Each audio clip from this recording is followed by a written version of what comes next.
There it is, the 5.0 V8 in the 2022 Ford F-150. Let's talk about it.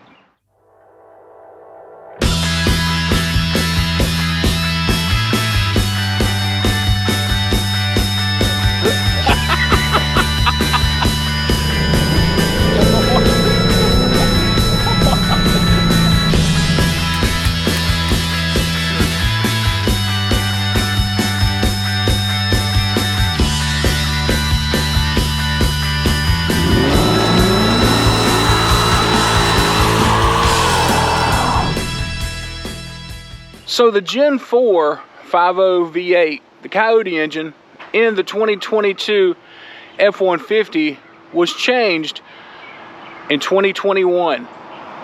Now, these were major changes for the V8 in Ford. So what changed? What happened?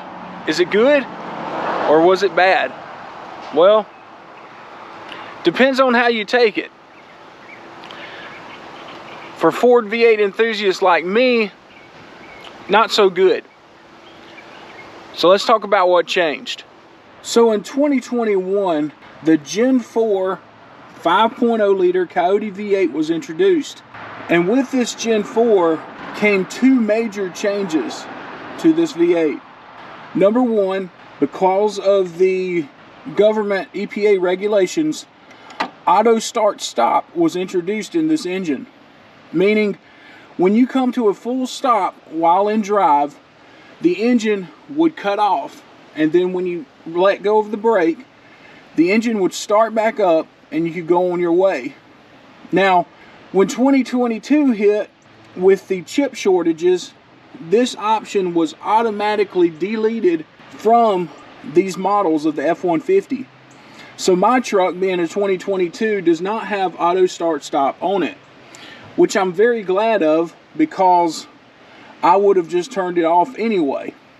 But the one thing that is still here is cylinder deactivation. That is right. In 2021, Ford introduced cylinder deactivation in the F-150.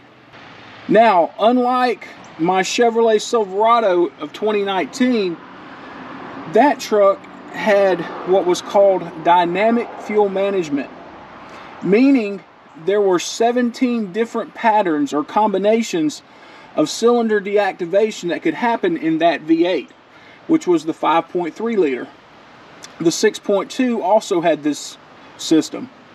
The cylinder deactivation in this F-150 for Gen 4 is a much more simpler system, much like you find in Ram Hemi trucks, meaning that this truck will only switch between 8 and 4 cylinders.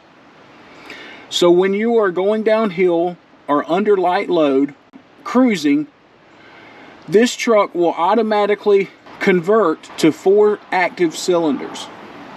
Now all 8 pistons are still going up and down, but the fuel will be retracted from 4 of those cylinders. With this, if you change your exhaust system, I changed my muffler to a Flowmaster Super 44. And with this system, I never noticed it with the stock exhaust on there. But when I switched out my muffler, I suddenly realized and remembered that this truck had cylinder deactivation, because I heard a familiar sound that I heard in my Silverado, which was the infamous drone. The drone can be quite pronounced depending on what your RPMs are when the truck deactivates 4 of the cylinders. So to me, this is a big drawback to this engine. But nonetheless, it's still a V8, and it will still, in my opinion, outlast and be more durable than an EcoBoost, especially if you're towing or hauling.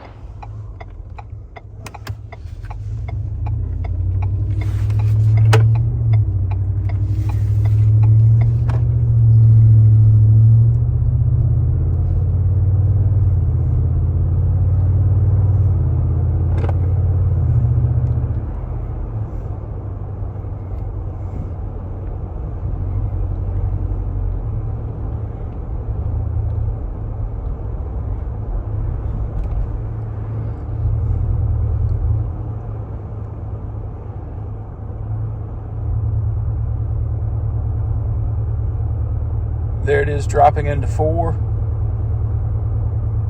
If you lightly tap on the accelerator, it goes back out.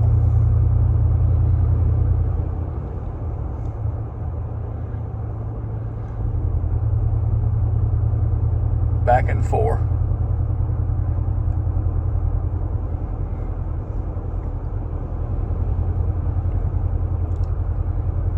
Cylinder deactivation in my 2022 Ford F-150. I'm not very happy about it, but I understand.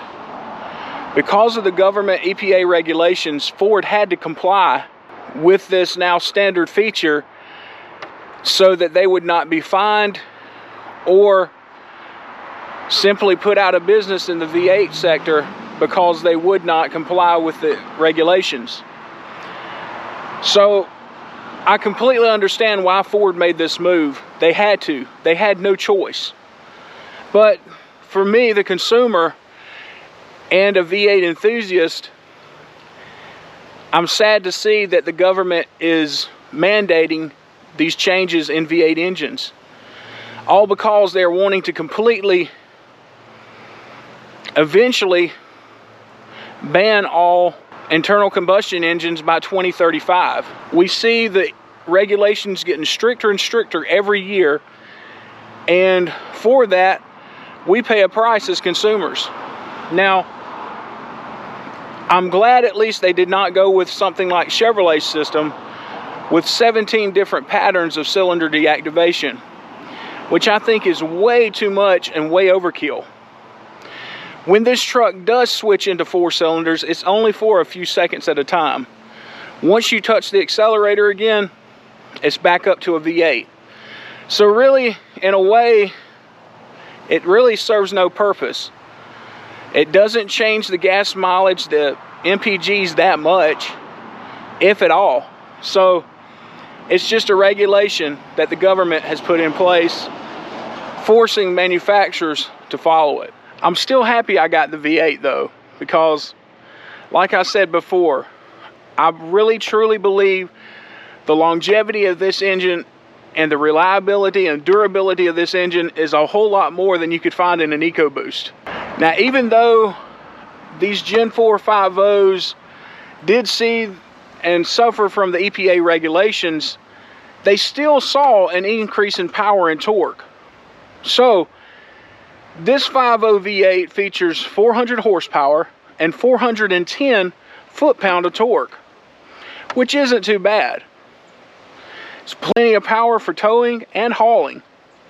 And if you get it with the optioned 373 rear gears, this truck would pull over 11,000 pounds. Now, mine is optioned.